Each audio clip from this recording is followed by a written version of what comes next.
Alhamdulillah, dari sekian banyak manusia yang diberikan usia oleh Allah, kita yang hari ini dilembutkan hatinya, diringankan langkahnya, dan diberikan kesempatan kembali oleh Allah untuk hadir di majelis ilmu ini. Ahilman dari hati yang paling dalam berdoa berharap kepada Allah, mudah-mudahan setiap langkah Bunda datang ke tempat ini menggugurkan dosa yang pernah kita lakukan. Dan siapapun di antara kita yang boleh jadi pagi ini sedang punya kesulitan, sedang punya masalah, sedang punya perasaan diuji barangkali dalam hidupnya, semoga melalui hadirnya kita ke majelis ilmu ini menjadi wasilah ketenangan dalam hati kita, ya. Dan insya Allah sepulang dari sini, yang punya masalah, punya kesulitan, Allah berikan jalan keluarnya. Amin ya rabbal alamin. Bunda, ada 3 kunci seseorang akan mendapatkan kebahagiaan dalam hidupnya. Ini menurut Ibnu Qayyim al-Jauziyah rahimahullah. Ada 3 kunci seseorang akan mendapatkan kebahagiaan dalam hidupnya. Jika di antara kita, Bunda, Teteh, sayang, semua memiliki 3 kunci ini, insya Allah kita bisa mendapatkan kebahagiaan dalam hidup. Karena kalau dilihat dari wajahnya, ini wajah-wajah yang ingin bahagia semua, betul apa enggak? Saya nggak berani kalau bilang kurang bahagia gitu ya. Saya bilangnya kita semua pasti ingin bahagia. Ahilman, apa di antara 3 kunci kebahagiaan itu? 1, seseorang itu akan bahagia ketika bersyukur saat diberi nikmat. Yang pertama apa? Bersyukur saat diberi nikmat. Yang kedua, bersabar saat ditimpa musibah.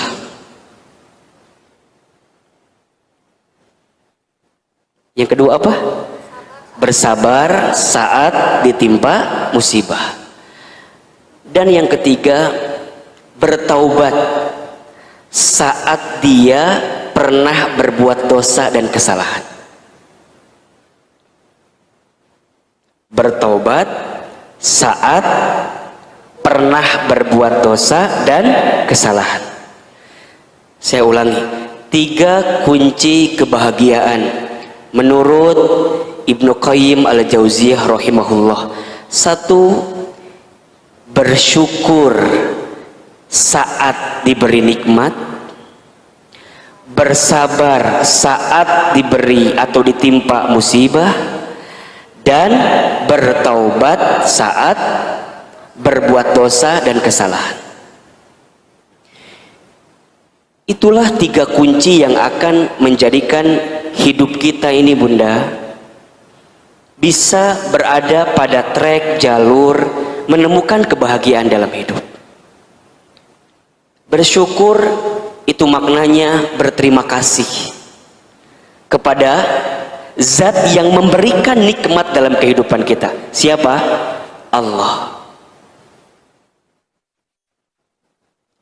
Maka yang membuat dia bisa bahagia di awal hari yang dia sedang jalani adalah kalimat yang keluar di lisannya adalah Alhamdulillah. Alhamdulillah. Ketika bangun tidur, apa yang kita baca? Alhamdulillahilladzi ahyana ba'dama amatana wa ilaihin nusyur. Kita kemudian sarapan, makan pagi, setelah makan kita pun mengucapkan kalimat Alhamdulillahilladzi at'amana wa saqana wa ja'alna minal muslimin. Jadi yang keluar di lisannya hanyalah kalimat alhamdulillah, tanda yang paling sederhana dia bersyukur kepada Allah. Makanya berkali-kali Ahilman pernah sampaikan, syukur itu bentuknya ada 3 kan. 1, asyukru bil qalbi, syukur dengan hati. Bagaimana caranya syukur dengan hati? Meyakini dalam hati kita begitu banyak nikmat yang Allah berikan. Setuju nggak? Allah berfirman dalam Al-Quran, jika engkau menghitung nikmat Allah sehebat apapun kamu menghitungnya, kamu tidak akan bisa menghitung nikmat Allah. Kenapa? Saking banyaknya nikmat Allah. Maka mohon maaf ya, siapapun di antara bunda, di antara kita yang barangkali hari ini sedang disapa dengan masalah, sedang disapa dengan ujian, demi Allah saya sampaikan, nikmat yang Allah berikan jauh lebih besar daripada masalah yang sedang kita hadapi. Catat status hari ini, nikmat yang Allah berikan lebih besar dari masalah yang sedang kita hadapi. Yang kedua, asyukru bil lisan, kan? Syukur dengan lisan. Minimal dengan mengucapkan kalimat apa? Alhamdulillah. Alhamdulillah. Bahkan ketika kita mendapatkan sesuatu yang tidak kita inginkan pun, yang keluar kalimatnya adalah alhamdulillah. Ketika diberikan nikmat, alhamdulillahilladzi bi ni'matihi tatimmus sholihat. Ketika diberikan sesuatu yang barangkali mohon maaf tak sama dengan apa yang kita inginkan, kita pun keluar kalimatnya alhamdulillah ala kulli hal. Segala puji bagi Allah atas segala sesuatu yang terjadi. Sampai kemudian asyukru bil amal, syukur dengan amal perbuatan. Apa buktinya? Kita mendekat taat kepada Allah. Bunda hari ini ngaji, bentuk syukur. Bunda tadi sholat subuh, bentuk syukur. Bunda tadi sholat tahajud, bentuk syukur. Nanti bunda infak sedekah, bentuk syukur. Bunda baca Quran, bentuk syukur. Bunda ikut kelas tahsin, ikut kelas tahfidz bersama Daku Bogor, itu bentuk syukur. Jadi bentuk syukur kita kepada Allah dengan apa? Dengan menjadikan semua nikmat dari Allah sebagai jalan untuk mendekat kepada Allah. Itu syukur. Itu syukur. Makanya coba dicek dalam kehidupan bunda, dari sekian banyak nikmat yang Allah berikan kepada kita, sudahkah sepenuhnya digunakan untuk jalan Allah atau bukan? Cek rumah bunda, cek mobil bunda, cek motor bunda, cek suami bunda, cek anak-anak bunda, cek pekerjaan bunda, cek bisnis kita. Kira-kira dengan semua nikmat yang besar itu sudah membuat kita makin dekat dengan Allah atau tidak? Kalau belum, evaluasi, mumpung ada waktu. Mumpung ada waktu. Khawatirnya kita hari ini sibuk dengan urusan dunia, tapi urusan dunia kitalah yang kemudian membuat kita pun juga lupa dari Allah. Jangan-jangan itu. Bunda punya usaha, jangan-jangan usaha bunda yang membuat bunda lupa dari Allah. Bunda punya pekerjaan, jangan-jangan pekerjaan kita yang membuat kita jauh dari Allah. Bunda punya keluarga, jangan-jangan keluarga kita pun juga adalah keluarga yang jauh dari Allah. Maka nanti kalau pulang ke rumah, sampaikan kepada suami, ayah, kita sudah puluhan tahun berumah tangga, kira-kira visi misi rumah tangga kita itu sudah sesuai dengan kemauan Allah atau bukan? Mohon maaf ya, berkali-kali saya sampaikan, rumah tangga itu bunda, atau pernikahan itu bunda, bukan hanya sekedar menyatukan dua hati yang saling mencintai, bukan. Tapi yang paling penting adalah saat kita bersama di rumah tangga, menjadikan rumah tangga kita sebagai jalan untuk mendekatkan surga dalam kehidupan kita. Itu yang paling penting. Makanya bunda perhatikan ya, di awal ayat tentang pernikahan yang biasa dibaca itu surat Ar-Rum ayat 21. Apa kalimat pertamanya? Wa min ayatihi, kan gitu ya?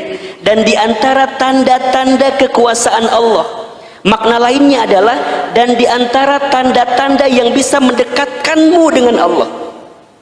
Maka yang disebut dengan rumah tangga sakinah, mawaddah, warahmah, rumah tangga yang baik itu rumah tangga yang saat etape proses perjalanannya membuat kita semakin dekat dengan Allah Subhanahu wa taala.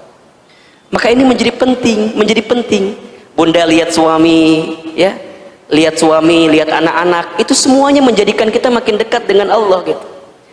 Pun, mohon maaf, pun kalau seandainya suami bunda ternyata keadaannya tidak mampu, mohon maaf ya, menuntun bunda dalam kebaikan, tidak ada alasan, barangkali itulah pahala bagi bunda agar sabar mendampingi suami bunda. Mohon maaf ya, ada istilah rumahku surgaku, betul apa enggak? Rumahku surgaku itu jangan hanya dipahami sebagai keadaan rumah yang suaminya soleh, suaminya baik. Ya kalau gitu mah gampang, betul apa enggak? Bukan hanya itu, tapi rumah tangga, rumahku surgaku itu adalah keadaan yang bagaimanapun keadaannya mampu mendekatkan kita dengan Allah Subhanahu wa taala. Bunda punya suami soleh, alhamdulillah, karena Allah memberikan kepada bunda pasangan yang soleh yang mampu menuntun bunda. Tapi mohon maaf, jika seandainya suami kita pun juga kurang soleh, boleh jadi Allah menyiapkan pahala sabar kepada bunda untuk mampu menemani suami bunda yang kurang soleh itu. Bunda bercerminlah kepada Asiyah, istrinya Fir'aun, ya. Asiyah begitu sabar, begitu kuat menjalani rumah tangga bersama dengan Fir'aun, yang saya yakin suami bunda nggak kayak Fir'aun gitu. Ya mendekatilah biasanya begitu ya. Nauzubillah kan ya. Kan mungkin enggak juga gitu loh. Jadi artinya apa? Masih ada peluang, masih ada peluang bagi kita semua, bagaimanapun keadaannya, untuk bisa mendapatkan surga dalam kehidupan kita semua. Caranya adalah syukuri, syukuri, syukur dengan hati, syukur dengan lisan, syukur dengan amal perbuatan. Makanya bunda yang dirahmati Allah ya, mohon maaf, kalau bunda sedang beramal, kita kan seringkali kalau beramal tuh suka hitung-hitungan ya, dapat pahala apa ya gitu kan ya, dapat pahala apa ya, dapat pahala apa ya. Bunda, di luar hitung-hitungan pahala yang seringkali bunda pikirkan, bunda boleh juga berpikir, boleh jadi amalan kita ini adalah amalan tanda syukur kita kepada Allah. Kalau bunda memahami saat bunda beramal adalah bentuk syukur bunda kepada Allah, maka bunda nggak akan mikirin kira-kira pahalanya gimana, yang nggak akan. Karena saat bunda beramal pun itu sudah menjadi kebaikan di hadapan Allah Subhanahu wa taala. Bentuk syukur kepada Allah. Bentuk syukur. Maka kalau sedang beramal bunda, kalau sedang beramal, jangan pernah hitung-hitungan. Jangan pernah hitung-hitungan. Bunda harus yakin, famay ya'mal mithqala dzarratin khairan yarah wa may ya'mal mithqala dzarratin syarran yarah. Barang siapa yang berbuat kebaikan walaupun sebesar biji zarrah, maka Allah akan balas kebaikan itu. Betul apa enggak? Dan barang siapa yang berbuat keburukan sebesar biji zarrah, disembunyikan, ditutupi, mungkin banyak orang yang tidak tahu, mohon maaf, Allah tahu atau tidak? Allah tahu, dan Allah pasti membalas keburukan yang pernah kita lakukan. Bunda saat beramal soleh lakukan saja. Begitupun saat bunda beramal baik untuk orang lain. Saat bunda berbuat baik untuk orang lain, jangan pernah berpikir hitung-hitungan ya, kira-kira aku akan dapat balasan apa, dapat balasan apa. Kalau gitu jadi capek hidup kita. Udah bunda, kalau berbuat baik jalan aja, niatin karena Allah, lakukan sesuai dengan aturan Allah, maka pasti akan menjadi kebaikan. Kita nggak pernah tahu bunda, mohon maaf ya, boleh jadi saat bunda tertidur lelap,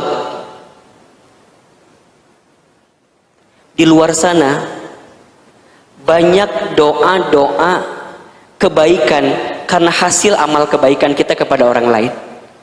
Mungkin ada doa orang miskin yang pernah kita kasih makan. Mungkin ada doa orang-orang yang sulit kemudian kita bantu urusannya.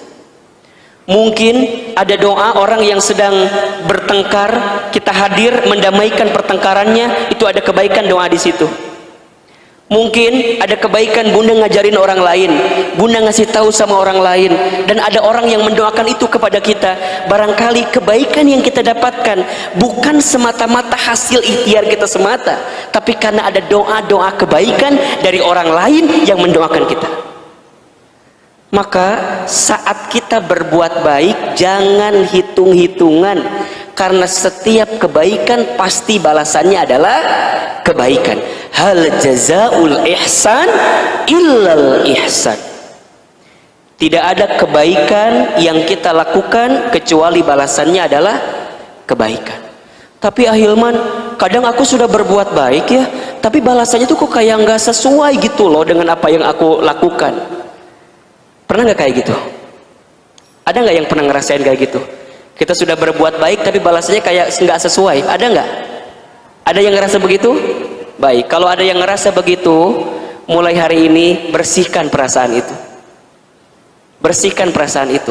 Boleh jadi balasan yang kita dapatkan tidak langsung kontan dengan balasan yang sama dari orang lain.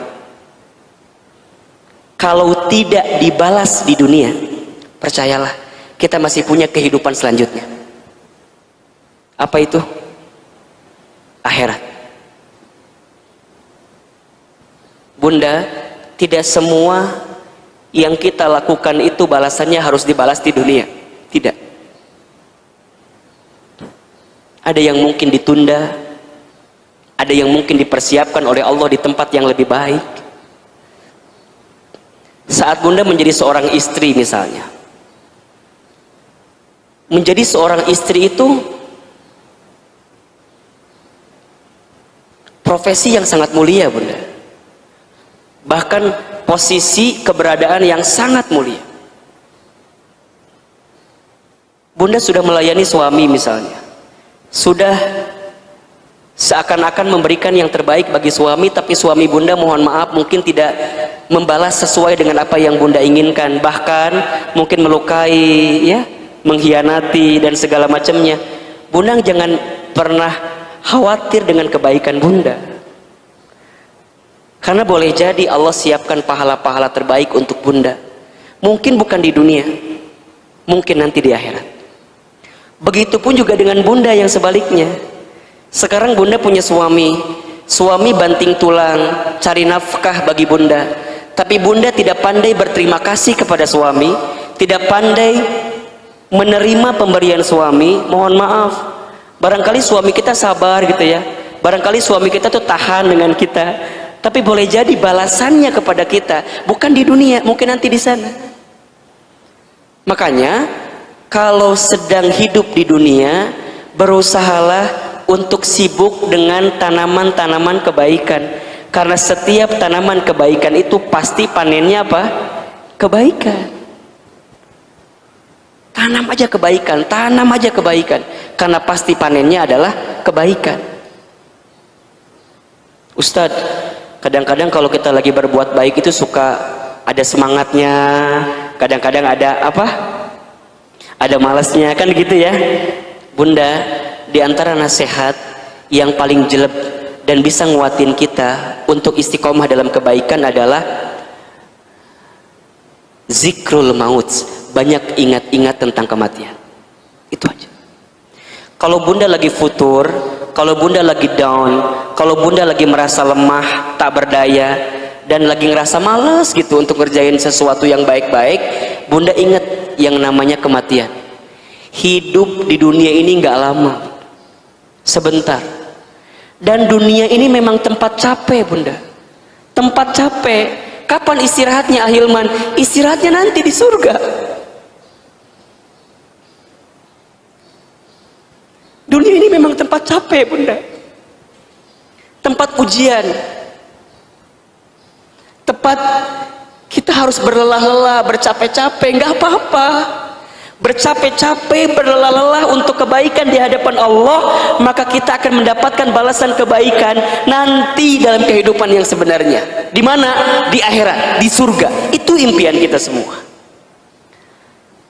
Teruslah sibuk dalam kebaikan. Walaupun kata orang, Bun, kok nggak ada capeknya ya? Kok nggak ada capeknya ya? Ngaji lagi, ngaji lagi, ngaji lagi. Iya, memang dunia tempat capek.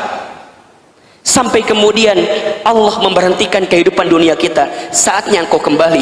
Ya ayatuhan nafsul mutmainnah, irji'i ila rabbiki radiyatan mardiyah, fadkhuli fi ibadi wadkhuli jannati. Wahai hambaku yang berjiwa tenang, Masuklah, kembalilah kata Allah. Kemana? Ke surga. Ini tempat yang kau idam-idamkan selama ini kan.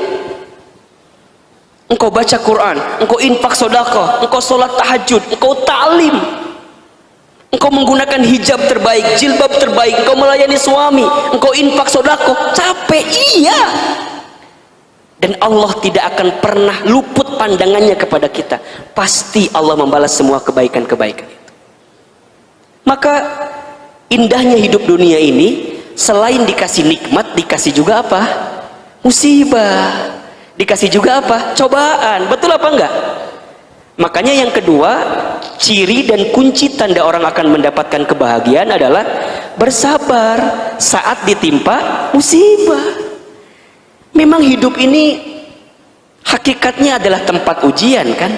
Wa nabluukum bisyarri wal khairi fitnah.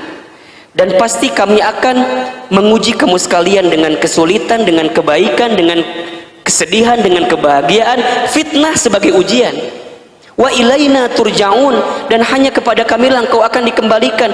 Hidup ini hanyalah giliran-guliran dari ujian-ujian.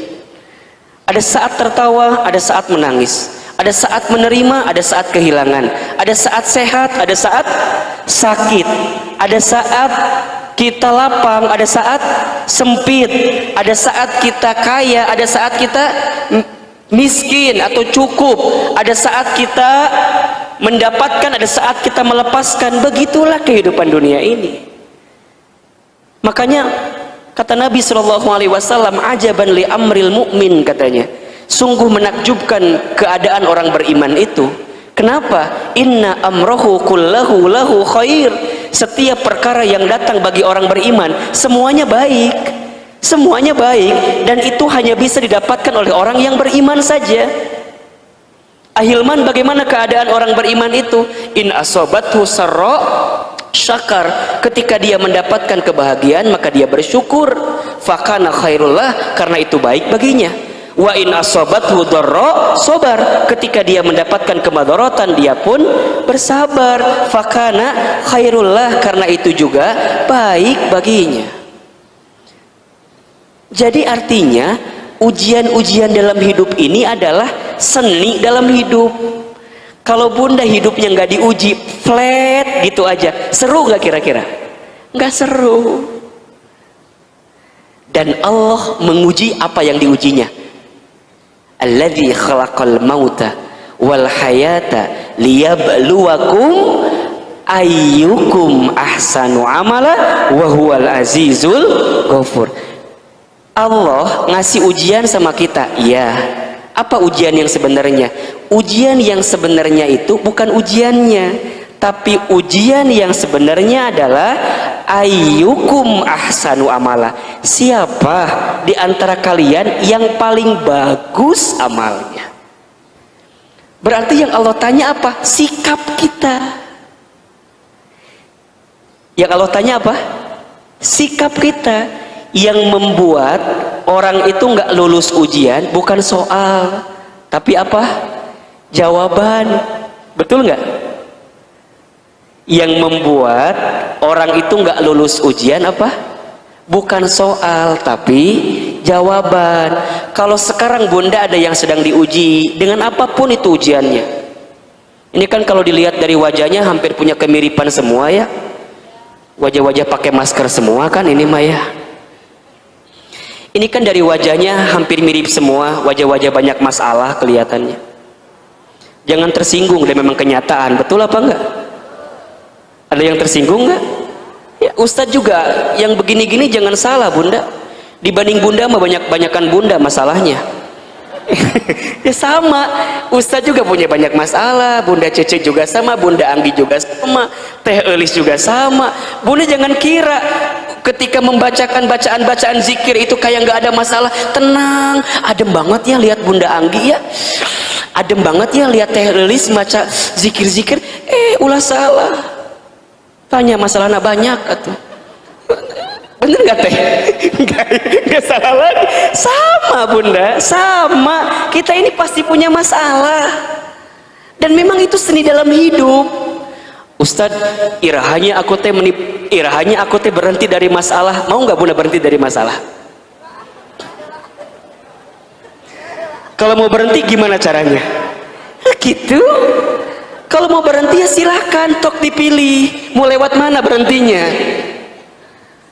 Jadi gimana? Memang lagi diuji.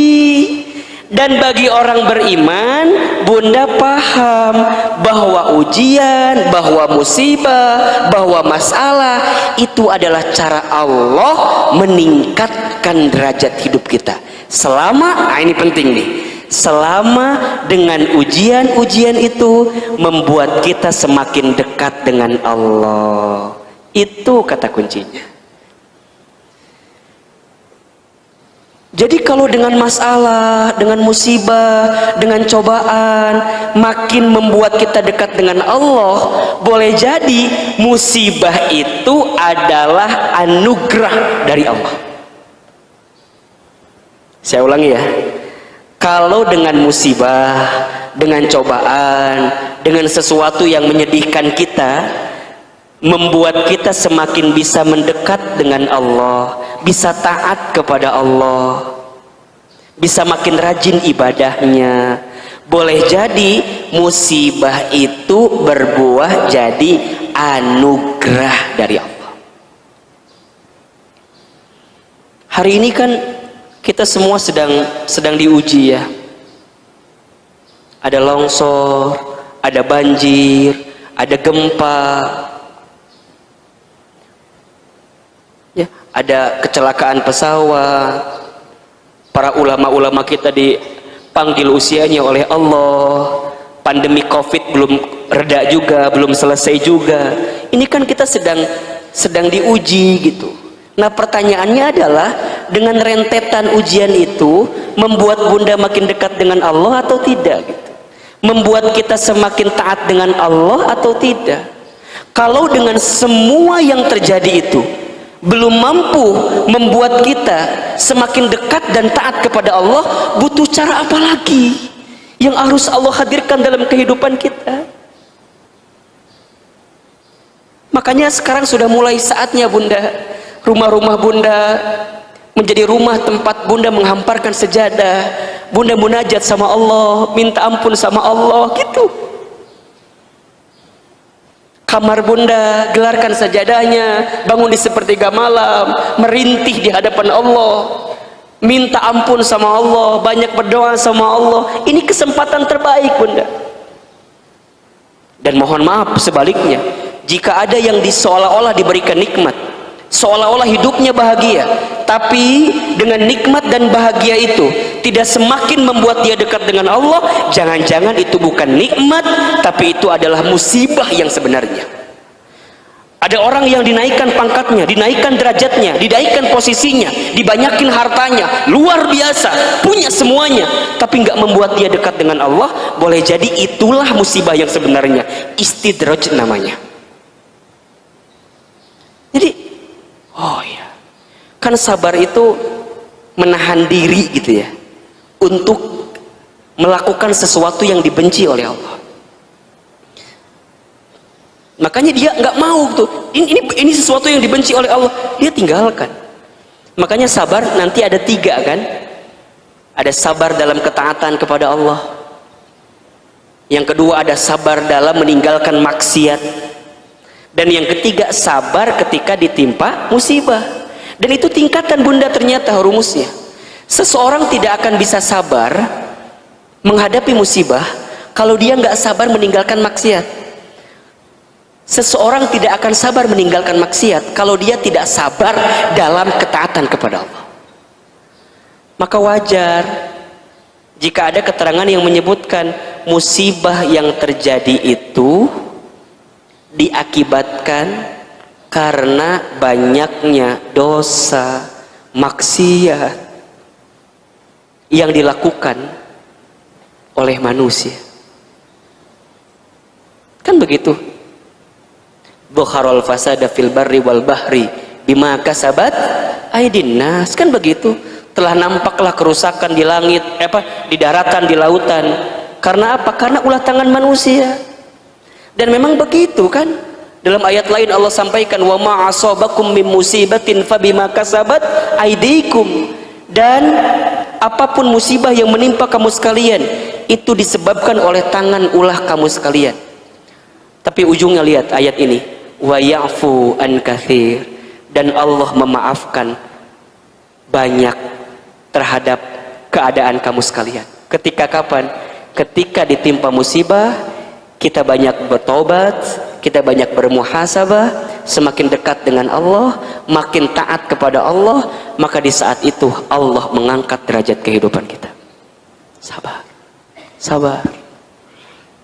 Jadi gimana Ustadz? Sabar. Punya suami soleh kudu sabar nggak?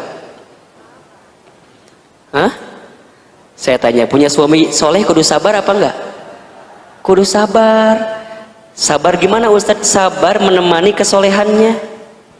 Misalnya ada suami bunda yang rajin puasa sunnah, udah puasa Daud we, hari ini puasa, besok enggak, terus puasa lagi. Dan suami bunda mah kalau puasa teh sahurna kudu make sambel. Jadi kumaha ahilman? Berarti tiap Janari kudu bangun ngarenos sambel. Sekarang pertanyaannya, kudu sabar ente kira-kira? Ngarenos sambel tiap Janari kudu sambel gak? Sabar, sabar atuh. Dan memang kondisinya begitu. Suami kita ya, mohon maaf, kan biasanya kalau yang soleh itu menjaga benar gitu ya, cara mencari nafkah, cara mencari penghasilan, dia menjaga banget mana yang halal ya, mana yang baik.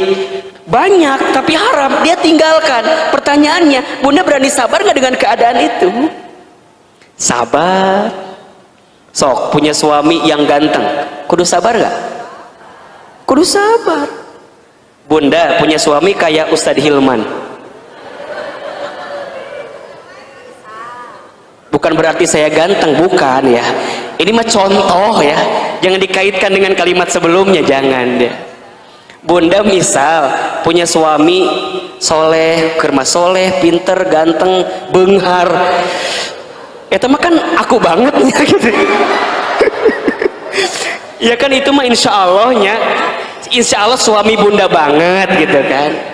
Yang suaminya gitu, yang gak manggawe gitu kan. So kudu sabar nggak bunda? Kudu sabar bunda. Makanya saya bilang ke istri saya, bunda sayang, kudu sabar punya suami kayak ayah teh. Emang kumaha gitu? Sabar weh pokoknya mah.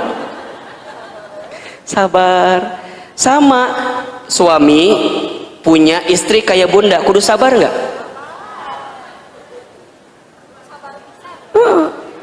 Sabarna merenan sabar kuadrat merenan. Kalau punya kayak istri gini, banyak maunya, banyak mintanya, banyak ngomongnya, banyak hutang. Ya Allah. Jadi kudu sabar. Ya memang itu kondisinya bunda. Dan seni, dan tidak ada nikmat kesabaran pada akhirnya balasannya adalah kebahagiaan yang paling hakiki. Apa itu? Surga. Surga. Makanya kalau ada yang nanya, Ahilman, sabar teh ada batasnya apa enggak ya? Kalau saya jawabannya enggak ada. Yang sering membatasi siapa? Kita sendiri. Selama kita hidup sabar. Makanya perintahnya apa? Ya ayyuhalladzina amanu sta'inu bis sabri was shalah. Wahai orang-orang beriman, minta tolonglah kepada Allah dengan apa? Sabar dan sholat. Bahkan bunda, nanti di pintu surga akan ada panggilan khusus bagi orang yang sabar. Itu ada di surat Ar-Ra'd kalau tidak salah, ayat 24 kalau tidak salah. Ada panggilannya, salamun alaikum bima sabartum. Selamat untuk kamu sekalian, sabartum, yang sabar atas kesabaran kamu sekalian. Kalau dia sabar, berarti apa kata kuncinya? Berarti diuji. Makin banyak ujiannya dalam hidup, kemudian dia makin sabar, makin dekat surga dalam kehidupannya. Jadi kalau orang tahu begitu rumusnya, kalau sedang diuji dia seneng banget. Yes, diuji. Halo? Halo? Jadi kalau diuji dia seneng banget. Alhamdulillah diuji, berarti dianggap kita teh sama Allah. Mohon maaf kalau bunda dilepasin begitu aja, dibuat enak, dibuat santai, dibuat tenang, dibuat kayaknya nggak ada masalah, bunda lupa sama Allah. Itulah musibah yang sebenarnya. Tapi kan Ustadz kadang-kadang tekuat kumaha atunya atuh maut we tekuat mah tekuat. La yukallifullahu nafsan illa usaha. Allah nggak akan mungkin nguji kita di luar batas kemampuan kita. Jadi itu rumusnya, dibalik-balikin gitu.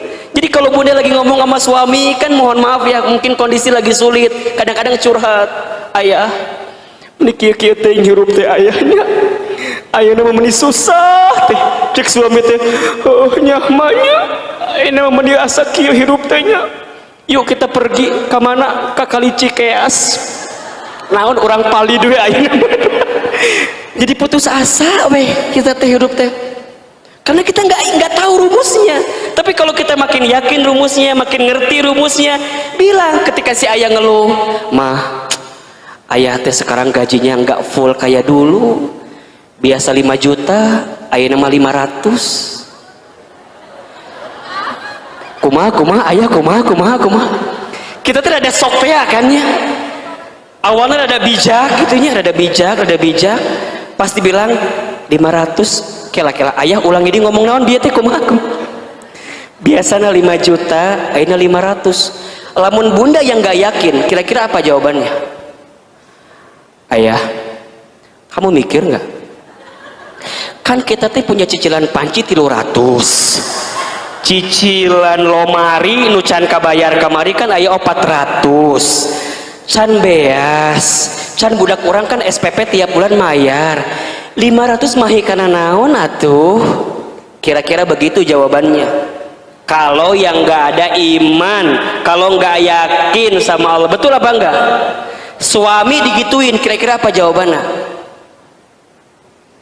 Ya tidak bapak gak ngerti, bapak gak ngitung, musahamun gitu bapak mendingan kena corona weh. Ujungnya jadi stres, imun berkurang, jadi pabaliut hurufnya, bener gak? Iya nggak kira-kira? Coba kalau bunda begini jawabannya, bun, ayah teh biasa 500.000, biasa 5 juta, ayeuna mah sabaraha? 500.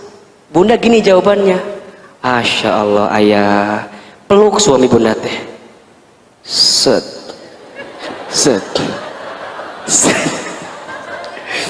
ulah kenceng teh, apa tuh?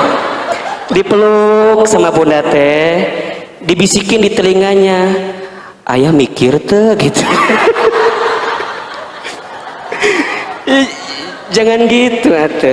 Bunda peluk, bilang ayah nggak apa-apa, yakin kalau sekarang ayah 500.000 dapatnya, mama bunda insya Allah nguatin, cukupin. Bunda bisikin di telinga suami bunda, la yukallifullahu nafsan illa usaha. Allah nggak akan ngasih beban sama kita ayah, kecuali Allah tahu batas kemampuan kita. Buat bunda mah nggak penting penghasilan ayah berapa, yang penting ayah selalu bersama dengan bunda. Gitu. Hari itu tenang, isuk dihur. Minimal hari itu tenang dulu gitu kan, besok mah belum tentu ayah orang dia, bener tuh. Bisa aja bunda pagi-pagi ngomong gitu kan, bisa aja sorenya meninggal, bener nggak? Ayah, kalau dilihat dari wajah ayah mada, ayah teh nggak akan lama lagi kelihatannya. Udah pasrah. Sok we mama nyerahkeun ke Allah. Bade dicanak bapak ayeuna mangga. Bade enjing lebih cepat lebih baik.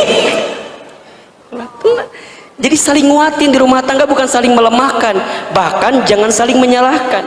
Sabar bunda, ini hidup inilah.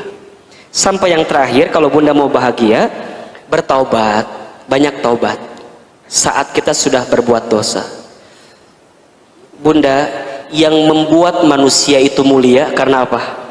Karena manusia bertobat. Iblis kenapa hina? Iblis kenapa hina? Karena dia sudah tahu berbuat salah, sudah tahu mungkar, berbuat gak baik dalam hidupnya, tapi nggak mau bertobat di hadapan Allah. Tapi yang membuat manusia itu menjadi mulia saat dia pernah berbuat dosa, kemudian dia segera bertaubat kepada Allah. Itu yang menjadi kemuliaan kita. Makanya Allah itu suka kepada orang yang sering bertaubat ya. Innallaha yuhibbut tawwabina wa yuhibbul mutatahhirin. Sesungguhnya Allah mencintai orang yang banyak bertaubat dan orang yang mensucikan diri. Udah bunda, jangan sibuk dengan aib orang lain, jangan sibuk dengan kesalahan orang lain, sibuklah dengan aib kita, karena aib kita juga jauh lebih banyak daripada aib orang lain. Banyak nangis sama Allah, banyak mohon ampun, istighfar, dikit-dikit istighfar, astagfirullah. Kalau bunda dapat kesulitan nih, kalimat pertamanya ya tentu innalillah, kemudian alhamdulillah, boleh jadi juga astagfirullah, ya Allah banyak dosa ya Allah. Makanya kalau ada orang yang ngajak ngegosip, ngajak ngegibah, dia nggak mau. Ece Ida nges poho ka Ida teh diingetkeun deui Ida, jadi kadieu nyambung deui Ida teh. Misalnya ada yang ngajak ngobrol, Ida kadieu naon apal tuh cetuti, naon gitu cetuti maknya suamina bawa mobil baru. Dan cetuti mah sama aku suaminya teh sama kerjaanna teh, satu kantor bareng, satu divisi bareng. Nah hanya suaminya cetuti mah boga mobil anyar, dan suami aku mah enggak. Dan cek aku mah nya Ida contohna teh kieu, cek aku mah suami cetuti teh korupsi. So bunda kalau ada yang ngajak ngegibah seneng gak kira-kira? Bohong. Kadang-kadang kita mah suka ngomporin bunda. Kalau dia sudah ngomong cerita, eta bener cemomon. Jadi nu carita teh cemomon tadi ka urang teh nya. Kan Ida nu dicaritakeun, nu ngomong saha? Cemomon. Cek Ida teh, cemomon eta bener. Pantesan. Da aku mah kemarin teh lihat suami cetuti teh bareng sama perempuan nggak tahu siapa. Rambutnya teh panjang gitu. Pas aku lihat belakang teh rada bolong gitu. Jadi cerita kemana-mana cerita. Kadang-kadang kita mah ngomporin, kita teh malu sebenarnya bunda sama Allah kudu nama. Meureun cetuti nggak tahu kita omongin, betul apa enggak? Tapi Allah tahu nggak kira-kira? Tahu. Jadi gimana kalau ada orang yang ngajak ngegosip, ngajak ngegibah, bunda langsung ulah gitu, sok sing tarik.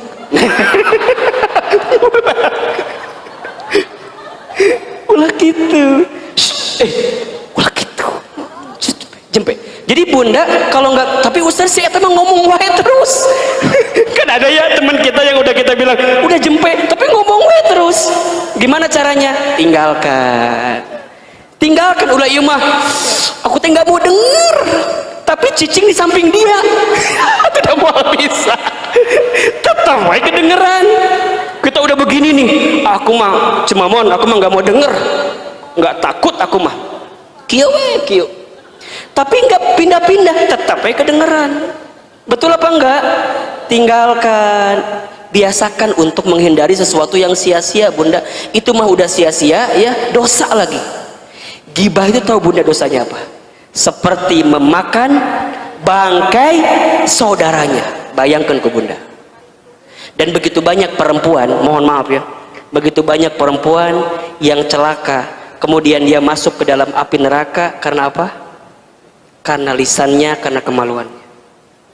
Makanya aduh, pelan-pelan bukan pelan-pelan, jempewe gitu, pelan-pelan. Kalau mau ngomong juga dia mikir-mikir, ini benar nggak ya, ini salah nggak ya gitu. Jadi dipikir-pikir dalam dirinya itu. Karena dia nggak mau kalau kesalahan sama Allah ya, bertaubat minta ampun, oke. Tapi mohon maaf bunda, kalau ada kesalahan kepada sesama manusia, apa yang bisa kita lakukan? Minta maaf. Kalau kemudian dia nggak ridho, bagaimana keadaannya? Jadi hati-hati menjaga perasaan orang lain itu. Islam ini hadir, baginda Nabi itu diutus. Di antara banyak tujuannya, salah satunya apa?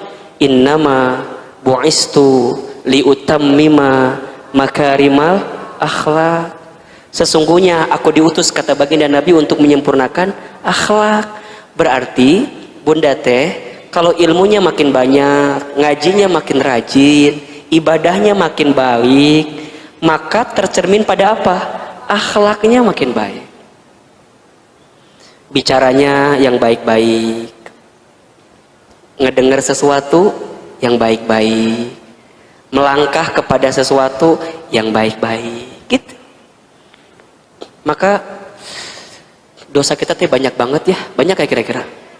Banyak banget. Selama Allah berikan kesempatan hidup, yuk perbanyak bertaubat. Insya Allah kalau 3 kunci ini bunda pegang, bersyukur ketika dikasih nikmat, bersabar ketika ditimpa musibah, bertaubat dengan dosa dan kesalahan, insya Allah kita akan mendapatkan kebahagiaan. Apa yang kita idamkan kebahagiaannya? 2 kan?